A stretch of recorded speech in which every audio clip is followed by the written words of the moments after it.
성탄을 보내고 우리가 어떤 말씀을 나눌까 하다가 오늘 마가복음 5장, 사실은 내용으로 치면 1절부터 20절까지의 내용인데요. 우리가 익히 들었던 거라사에서 이 주님이 귀신 들린 자를 고친 이야기를 들으면서 함께 한 해를 마무리하고 되돌아보면 좋겠습니다.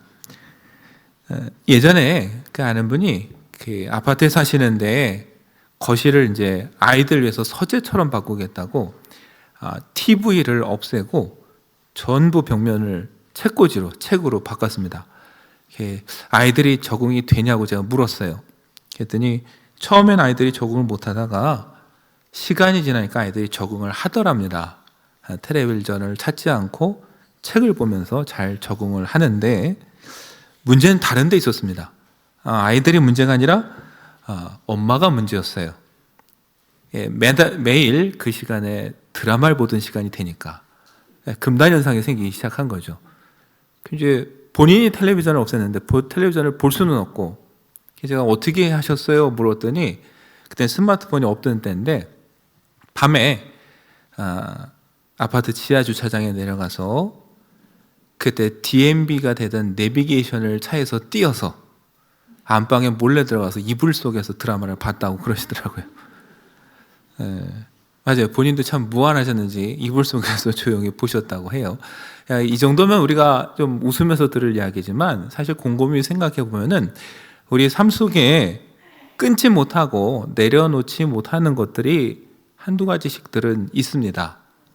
좀 더 심각한 것으로 가면 술의 문제가 있을 수 있고, 도박의 문제가 있을 수 있고, 심지어 요즘은 마약까지 우리 삶을 이렇게 장악하고 있는 어두운 것들이 있고, 우리가 끊지 못하는 것들이 있습니다. 오늘 거라사에 나온 귀신의 이야기는 사실은 귀신이 핵심이 아니라 우리 삶을 우리가 무엇으로 의지하고 붙잡고 있느냐, 우리 삶의 주인이 누구이냐. 물론 중독과 우리의 습관뿐만 아니라 실제 영적인 싸움도 있고 귀신도 있습니다. 그걸 무시해서도 안 돼요. 그러나 또 너무 거기에 집착해도 안 돼요. 핵심은 영적인 싸움이든 귀신이든 우리 삶의 중독이든 습관이든 내가 그 모든 것들을 내려놓고 이제 주님을 주인으로 영접하고 있느냐, 그때 우리 삶이 어떻게 변하느냐. 예수님은 오늘 그걸 보여주시는 거예요. 그래서 어제 우리가 성탄절에 말씀을 본 것처럼 그 풍랑을 뚫고 갈릴리 건너편 이방 땅에 가신 거죠. 가셔서 처음 맞닥뜨린 사람이 귀신 들린 사람이에요. 자기 의지와 상관없이 자기를 장악하고 있고 덮고 있는 그 귀신에 이끌려서 살아가는 사람. 예수님이 그와 맞닥뜨려서 그를 고치시는 걸 통해서 제자들에게, 그리고 오늘 우리에게 깨우쳐 주시는 겁니다. 우리는 그럼 누구를 우리의 삶의 주인으로 모시고 살아가고 있는가? 여러분, 이 귀신 들린 자를 마가는 자세하게 묘사하고 있어요. 무덤에 거했고 사람들이 쇠사슬로 묶었지만 끊었고 소리 지르면서 돌로 자기의 몸을 늘 해쳤고 자해했습니다.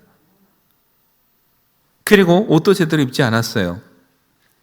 여러분, 이 모습들을 우리와 상관없어 보이지만 사실 자세히 보면은 우리가 뭔가에 이렇게 휩쓸려 가고 뭔가에 집착할 때 보이는 모습이 여기에 다 그대로 담겨져 있습니다.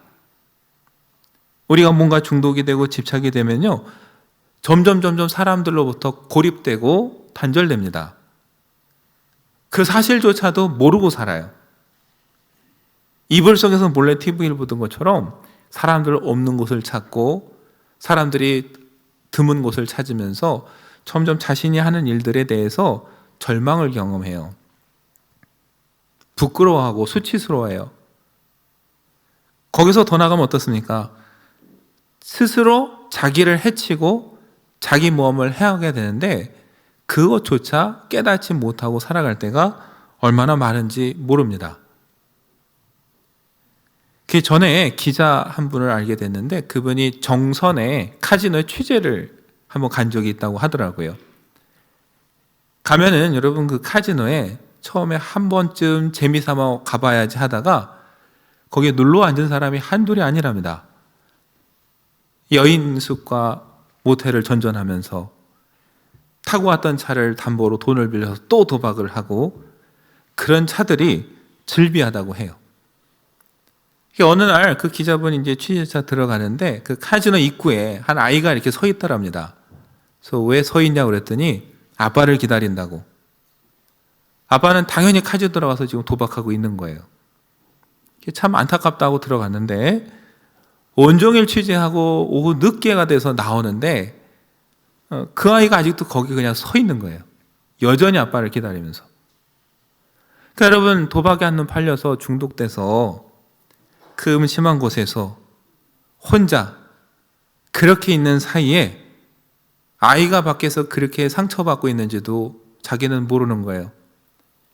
가정이 어떻게 파탄나는지도 모르는 거예요. 자기 자신이 얼마나 망가지는지 모르는 거예요. 그러니까 여러분, 꼭 돌을 들고 몸을 해쳐야 해치고 자야 하는 게 아니라 그러한 행동 자체가 자기 생명을 파괴하는 거고 가정을 파괴하는데 정작 누구만 모릅니까? 당사자만 몰라요. 여러분, 귀신 들리는 사람이 그래요. 몰라요. 모르면서 귀신에 이끌려서 그렇게 자기를 돌로 해치는. 여러분, 근데 사람들이 어떻게 합니까? 해줄 수 있는 게 없어요. 해줄 수 있는 것도 없고 피해를 받기도 싫고, 그러니까 그 사람을 쇠사슬로 쇠고랑으로 꽁꽁 묶어놨습니다. 성경을 보면요, 이 귀신 들린 사람이 어떻게 해요? 그 쇠사슬도 쇠고랑도 다 깨트립니다. 그러니까 아무리 묶어놔도 막을 수가 없는 거예요. 여러분, 우리 자신 한번 생각해 보세요. 내가 이거 이번에 참아야지. 어느 정도까지 참다가요, 어느 순간이 되면 그냥 다 풀립니다. 저와 여러분의 의지력이라는 게 그게 대단하지 않아요. 중독에 관련된 책을 보니까 여러분 그런 얘기가 있더라고요. 중독에 빠지기 쉬운 사람과 그렇지 않은 사람. 우리는 그렇게 생각을 하는데 그런 사람은 그런 분류는 없다는 거예요. 아담 이후에 우리 속에 죄성이 있는 한 누구나 언제나 어떤 중독이든지 빠질 수 있다.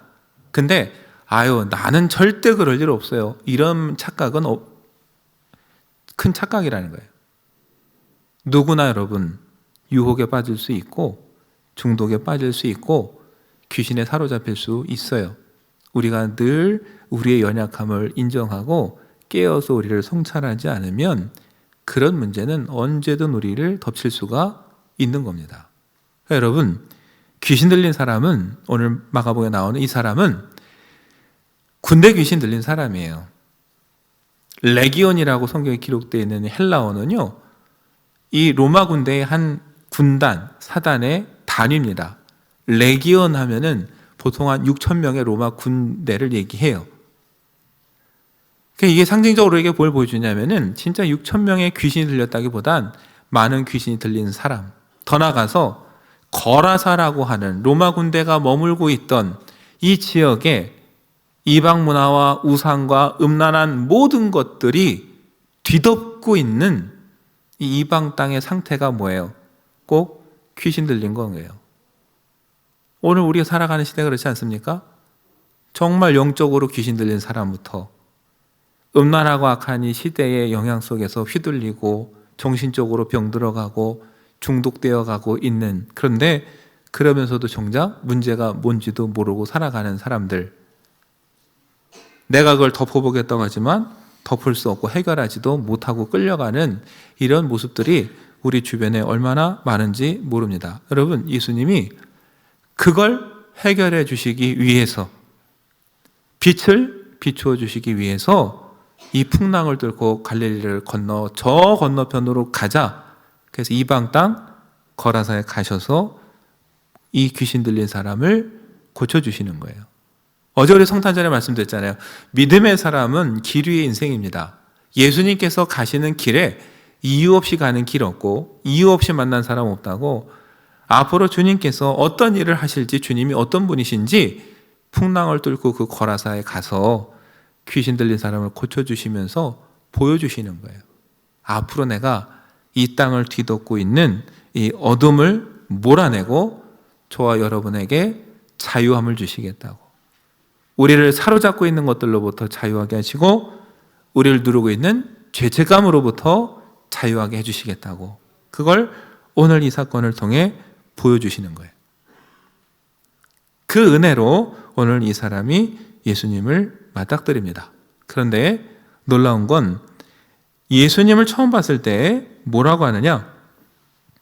예수님 보고 달려와서 절하면서 7절에 보니까 지극히 높으신 하나님의 아들 예수여 나와 당신이 무슨 상관이 있나이까?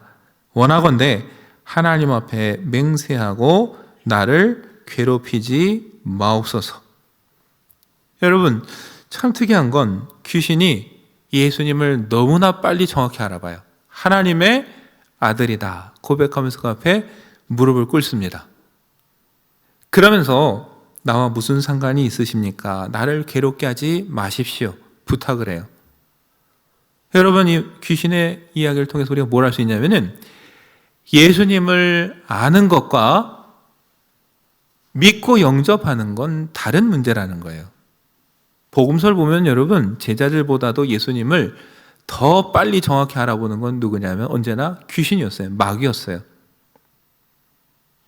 그러나 누구보다 예수님의 정체를 잘 알지만 절대 영접하지 않고 굴복하지 않은 게 또한 마귀입니다.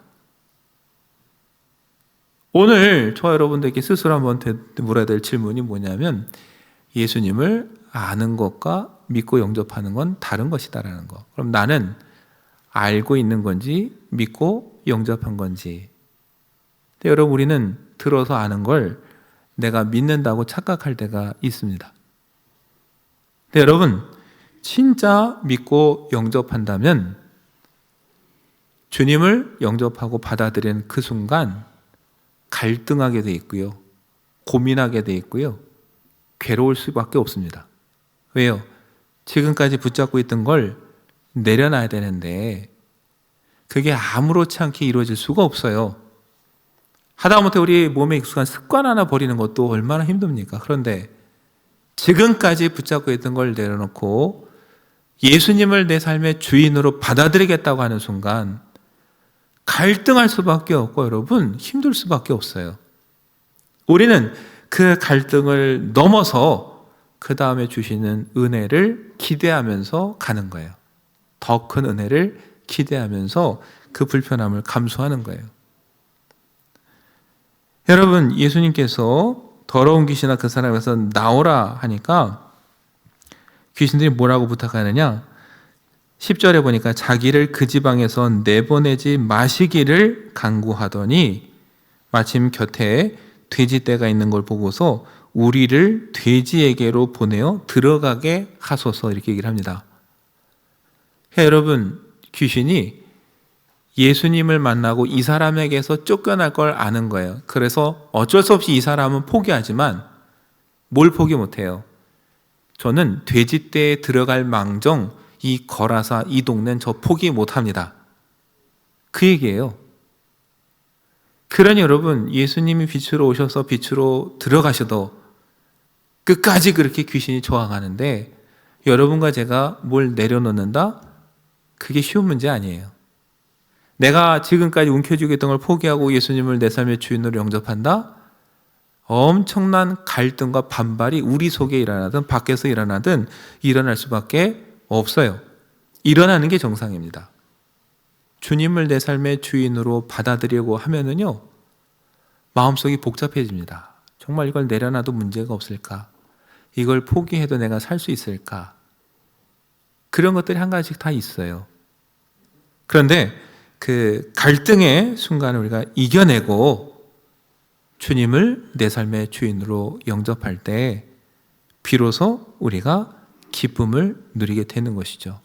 죄책감과 그동안 사람들과의 단절됐던 것들 모든 것들이 회복되면서 비로소 거기서 자유함과 기쁨을 누리게 되는 거예요. 귀신 들린 사람이 오늘 그 은혜를 경험하게 되는 겁니다. 근데 여러분 이 놀라운 일들을 이제 어떻게 해요? 소문이 다 났겠죠. 그 유명하게 귀신 들려서 소문이 파다했던 사람이 멀쩡해졌고, 그 돼지떼에 귀신들이 들어간 이후에 예수님이 그냥 두시지 않았죠. 돼지떼가 바다로 들려가 다 떼죽음을 당했어요. 2,000마리가. 제가 보니까 동네 사람들은 돼지가 더 급했을 거예요. 내 돼지가 다 죽었으니. 얼마나 당황스럽겠어요. 그래서 우르르 몰려와서 그 이야기를 다 듣고 나서 뭐라고 하느냐? 17절에 보니까 예수께 그 지방에서 떠나시기를 간구하더라. 여러분, 뭐예요? 내 돼지떼가 혹시 더 죽지 않을까? 그동안 그냥 저 사람 하나 저기 묶어두고 우리끼리 편히 지냈는데 예수님 오면서 동네가 시끄러워졌어요. 이게 불편해요. 여러분, 우리 삶이 그렇습니다. 우리 익숙한 거 바꾸려면요, 아주 불편해요. 그래서 내가 바꾸기보단 뭐라고 그래요? 바꾸자는 사람 보러 나가라고 그래요. 그거 없이도 잘 살았는데 굳이 왜 그러시냐고. 뭐라고 그래요? 예수님을 붙잡는 게 아니라 예수님 보러 떠나시라고. 그동안 그냥 저 사람 하나 묶어두고 잘 지냈는데 왜 오셔서 이렇게 힘들게 하시냐고. 그냥 가시라고. 여러분, 이게 혹시 우리의 모습은 아닌가 되돌아봐야 됩니다. 예수님을 들어서 알기만 할 뿐이지 내가 믿고 내 삶의 주인으로 영접하지 않는 한 우리는 이 마을 사람처럼 될 수밖에 없어요. 불편해요. 귀찮아요. 뭔가 또 손해보는 것 같아요. 그래서 내가 그렇게 살기보다는 예수님 그냥 떠나가 주세요. 아니, 겉으로는 떠나라고 말한 적 없어요. 고귀한 척 있어요. 근데 온갖 핑계를 다 대면서 변하는 건 다 싫어요. 다른 사람 탓이고 다른 사람 잘못이고. 그러다 어떻게 해요? 그냥 예수님 놓치는 거예요. 은혜의 때를 놓치는 겁니다. 그런데 여러분, 반대로 그 사람들이 그렇게 불쌍하게 여기고 무시했던 그 귀신 들린 사람은 어떻게 됩니까? 나은 다음에 오늘 성경을 보니까요, 18절에 예수께서 배에 오르실 때에 귀신 들렸던 사람이 함께 있기를 간구했다 그랬어요. 이 사람은요, 예수님과 함께 가기를 간절히 원했습니다. 왜요? 이 은혜를 경험했기 때문이에요. 내가 정말 이분과 함께 가면 더 큰 은혜를 누릴 수 있겠구나. 누구도 해결하지 못하던 이 죄책감과 귀신과 내가 끊지 못하던 것들을 주님이 이렇게 자유하게 해주셨구나. 그래서 같이 따라가기를 원해요. 근데 예수님께서 그걸 마다하시고 오히려 그에게 숙제를 하나 주십니다. 19절에 보니까 허락하지 아니하시고 그에게 이르시되 집으로 돌아가 주께서 내게 어떻게 큰 일을 행하사 너를 불쌍히 여기신 것을 내 가족에게 알리라 말씀하십니다. 다른 얘기가 아니라 주님이 너에게 어떤 일을 행하셨는지, 너를 얼마나 불쌍히 여기서 그렇게 은혜를 베푸셨는지를 내 가족에게 가서 알려라. 이게 주님이 그에게 주신 사명이자 과제였어요. 이 사람이 어떻게 합니까? 20절에 보니까 그가 가서 예수께서 자기에게 어떻게 큰일 행하셨는지를 데가볼리에 전파하니 모든 사람이 놀랍게 여기더라. 성경이 이렇게 기록합니다. 여러분, 이 사람이 가서 전했습니다. 누구에게 전했느냐? 가족에게만 전한 게 아니라 데가볼리에 전파했다 기록합니다. 데가볼리는 여러분 한 동네 이름이 아니에요. 데가볼리는 10개라는 뜻의 헬라어 데카에다가 볼리가 붙은 거예요. 그러니까 말 그대로 하면 10개의 마을입니다. 성경에 나오는 데가볼리는요, 한 동네 이름이 아니라 그 인근에 한 10여 개 된 마을의 연맹체를 말하는 게 데가볼리예요. 그래서 여러분, 십계명을 데칼로그라고 합니다. 데카, 10개와 로고스, 진리가 합쳐진 게 십계명이에요. 그러니까 성경의 데가볼리는 한 동네가 아니라 한 열댓 개 되는 마을에 연합체 생각하시면 돼요. 그러니까 그 동네를 다 다니면서 이 사람은 뭐예요? 예수님이 자기를 어떻게 불쌍히 여기셨고 어떻게 행하셨는지를 가서 전했더니 사람들이 놀랍게 여겼다 그랬어요. 두려워서 놀랐든 기뻐서 영접하면 놀랐든 사람들의 반응은 놀라움이에요. 여러분, 오늘 이 귀신 들린 사람의 이 마지막 모습을 우리가 좀 생각을 해야 됩니다. 이게 뭐냐면 신앙의 원리예요. 내가 내려놓지 못할 것 같던 것을 내려놓고 포기했더니 하나님께서 생각지 못한 더 큰 기쁨과 자유함을 주시고, 내가 그걸 기뻐서 예수님과 함께 내가 따라가 봐야겠구나 자원해서 나서는 게 뭐예요? 그게 그리스도인이에요. 그랬더니 예수님께서 가서 내가 어떻게 행했는지 전하라. 그 얘기를 듣고 가서 기쁘고 당연하게 나에게 이루어진 일을 가서 말하는 게 이게 그리스도인의 사명이고, 구체적으로 말하면 이게 뭐예요? 전도입니다. 근데 우리의 문제는 뭘까? 제가 생각을 해보니까 할 얘기가 없다라는 거예요. 귀신 들린 사람처럼 내 것을 내려놓고 포기하고 주님을 영접하면서 겪었던 수많은 포기와 그 포기를 통해 얻은 기쁨, 이게 있어야 되는데 이게 없어요. 그러니까 뭐예요? 헌신하고 전도하는 것만큼 어려운 게 없어요. 왜요? 할 얘기가 없어요.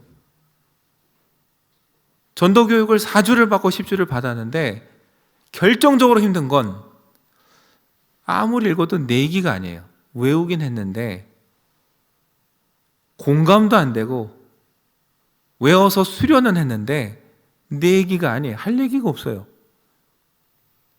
가는 게 두렵고 싫어요.